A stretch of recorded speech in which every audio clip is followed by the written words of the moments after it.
ایک شخص کو حضور نے دیکھا، اس نے میلے کچیلے کپڑے پہنے، تو حضور نے ٹھنڈی آہ بھری، فرمایا کاش یہ دھو کے کپڑے پہنتا۔ ایک شخص کو دیکھا بال بکھرے ہیں، کنگھی نہیں کی، تو حضور فرمانے لگے کاش یہ کنگھی کر لیتا۔ نفاست پسند آدمی پہ نا بوجھ بنتا ہے۔ جو آدمی، آپ کو پتہ ہے کہ امام شافعی تو فرماتے ہیں جمعے والے دن غسل کرنا واجب ہے، ماتے غسل نہ کرے تو جمعہ ہی نہیں ہوگا۔ اگرچہ ہمارے امام صاحب کے نزدیک سنت ہے۔ یہ سنت کب بنا؟ ایک دن نا بہت سارے لوگ اپنے اپنے کام سے اٹھے مسجد میں آ گئے، مسجد نبوی میں۔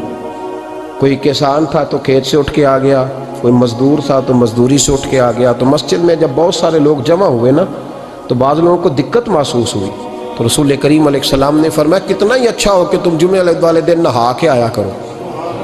بس وہ صحابہ کا مزاج ہمارے والا نہیں تھا کہ تفصیل بتائیں، حکمت بتائیں، ملے گا کیا، ثواب کتنا، نہ نہائیں تو گناہ، یہ کوئی نہیں۔ حضور نے کہا کہ نہا کے آؤ تو کتنا ہی اچھا ہے۔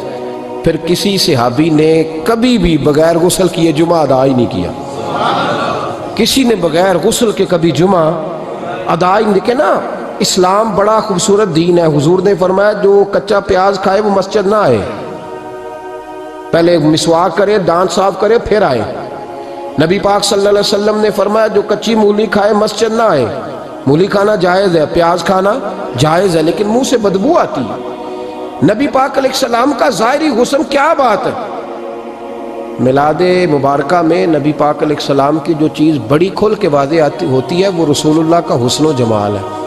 آپ کی والدہ سیدہ طیبہ طاہرہ حضرت سیدہ آمنہ رضی اللہ تعالیٰ، اماں جی کہتی ہیں کہ میرے محبوب جب میرے بطن اقدس میں آئے تو جو تکالیف عورتوں کو ہوتی ہے مجھے ان میں سے کوئی تکلیف بھی نہیں ہوئی، اور اماں جی کہتی ہیں مجھے کبھی کوئی ثقل، کوئی بوجھ محسوس نہیں ہوا، اور فرماتی ہیں کہ جو ولادت کے وقت لوگوں کو، عورتوں کو تکلیف ہوتی ہے مجھے وہ بھی نہیں ہوئی، اور فرماتی ہیں کہ نبی کریم علیہ السلام پیدا ہوئے تو ہمیں حضور علیہ السلام کی ناف کو کاٹنا نہیں پڑا، ناف بریدہ پیدا ہوئے، ختنہ شدہ پیدا ہوئے۔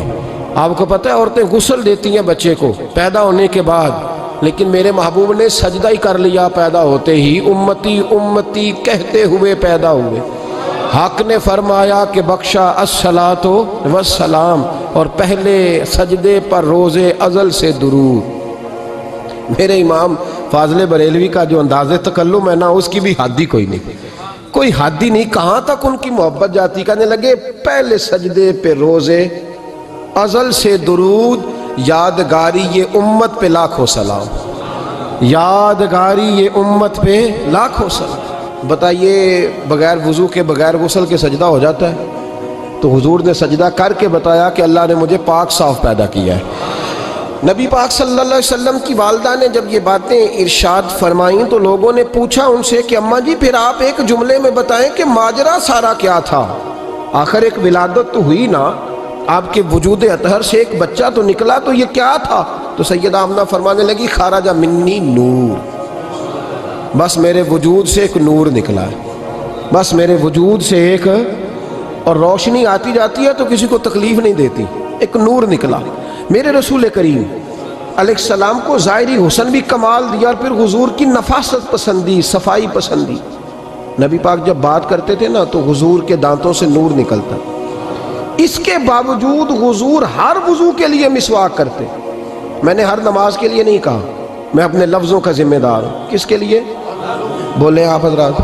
ہر وضو کے لیے، یعنی اگر نبی پاک نے وضو نماز کے لیے کیا تب بھی مسواک کی، اور اگر قرآن شریف کی تلاوت کے لیے کیا تو پھر بھی مسواک کی، کسی اور موقع کے لیے وضو فرمایا تو پھر بھی مسواک کی۔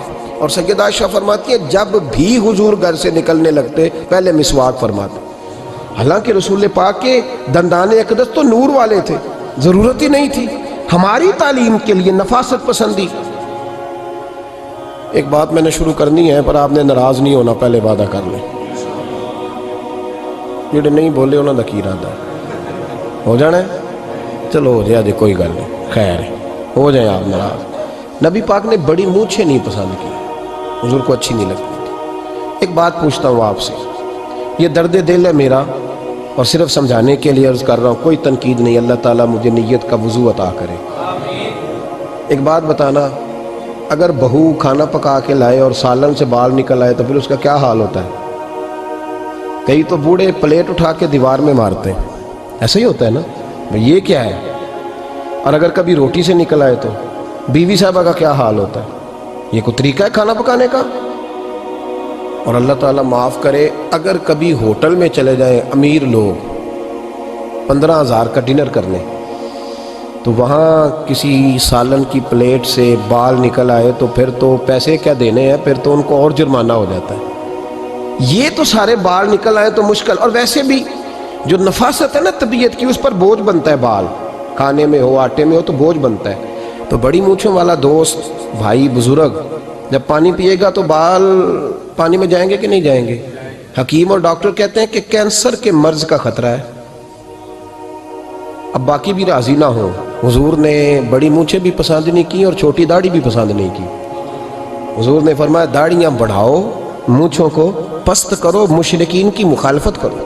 اور ایک مقام پہ رسول پاک علیہ السلام نے یہاں تک فرمایا کہ جو مونچھیں پست نہیں کرتا وہ ہم میں سے ہے ہی نہیں۔ اتنے سخت لفظ۔ ایک صحابی تھے، آپ یقین کریں نا، کئی دفعہ دوستوں کو کہنا پڑتا ہے، اور کئی دفعہ نا مجھے محسوس ہوتا ہے کہ یار ہم روز ہی کہتے ہیں، لیکن کہتے پتہ کیوں ہے کہ بوجھ بنتا ہے وہ بندہ جو اس طرح کی تباہ کے ساتھ آتا ہے، جو حضور نے پسند نہیں کیا۔ ایک شخص نبی پاک کے سامنے آیا، قاضی عبدالدائم دائم صاحب نے لکھا ہے، بڑی خوبصورت بات لکھی ہے، کہنے لگے حضور کے سامنے وہ اکثر آیا کرتا تھا تو مونچھیں بڑی تھی، حالانکہ داڑھی بھی بڑی تھی، مونچھیں بھی بڑی تھی۔ 2-4 دفعہ حضور نے باتوں باتوں میں تات اللفظ سمجھایا۔ کچھ بندے نہیں سمجھتے، تات اللفظ سمجھاؤ یا بڑا کھول کھول کے سمجھاؤ پر بات سمجھنے کو تیار نہیں ہوتے۔ پتہ نہیں کیا ایسا حسن ہے بھئی، جو حسن نبی پاک نے پسند نہیں کیا وہ کبھی حسن ہو سکتا ہے، کبھی خوبصورتی ہو سکتی ہے؟ وہ کسی کا ذاتی کلچر تو ہو سکتا ہے پر دین کی تہذیب نہیں۔ نبی کریم علیہ السلام نے کئی دفعہ سمجھایا تو ان کی سمجھ میں بات نہ آئی۔ ایک دن وہ بیٹھے ہوئے تو حضور نے ایک صحابی سے فرمایا کینچی لاؤ۔ کہنے لگے میں سمجھ گیا کہ میرے ساتھ کچھ ہونے لگا ہے۔ ساتھ ہی حضور نے فرمایا ایک مسواک بھی لانا۔ کہنے لگے میں نے کہا بچت ہو گئی، میرے تو دانت صاف ہے۔ تو یہ شاید اس کی بات ہونے لگی ہے جس کے دانت بھی ٹھیک نہیں۔ دونوں چیزیں جب آ گئی نا تو حضور اٹھے اور نبی پاک نے مسواک ان کے ہونٹوں پہ رکھی، اسی سے آبی کی ہونٹوں کے اوپر مسواک رکھ کے تو اوپر سے حضور نے مونچھیں کاٹ لی۔ فرمایا یہ نہ ایسا کرو، یہ چیز مجھے پسند نہیں ہے۔